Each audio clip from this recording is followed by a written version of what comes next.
Sa mga kabukol, nandito kami sa Corin's Cafe. Dito lang yan sa Tondo Beach.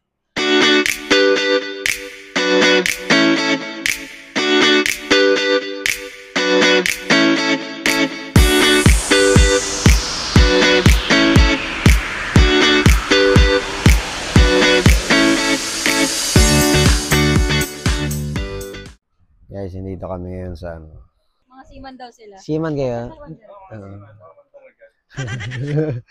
Ito retired na eh. Ako retired seaman. Oo, hindi totoo. Nagbabarko siya dati. Oo. Dito kami guys sa Corin's Cafe. Yeah, Corin's Cafe. Hello po. Si Mangingino. Add nyo sa YouTube. Mag-upload na ulit ako sa YouTube. Kabuko lang.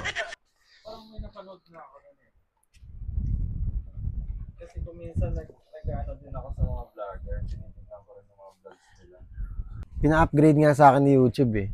Pero na-upgrade ko na. Ganda oh. Tignan mo guys. Ganda na yung itsura. 95 na lang. Corin's Cafe. Bagong ano lang kasi to eh. Ilang days lang, 3 days lang. Actually, nasarapan nga namin. Gusto mo ng honest na review? Honest na review lang kasi kami alam, medyo mura yung mura. Sabi namin. Pag kasi kami, pag mura, mamatay man to, promise ah. Pag mura, huwag ka na mag-expect ng hindi masarap. Huwag lang masarap. Kasi mura eh. Bumorder kami kagabi.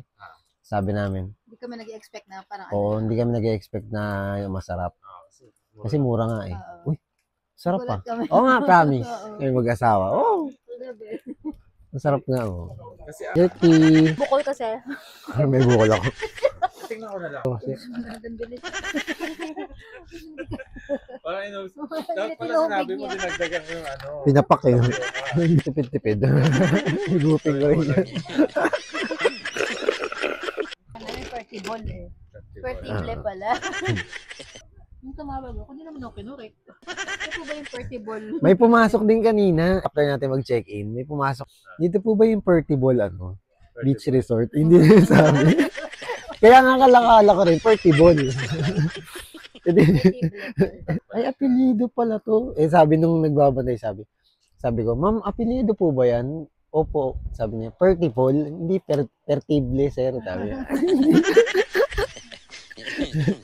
Usually, Pertibol. Yun talaga yung mababanggit ng tao eh. Pagka Pertibol.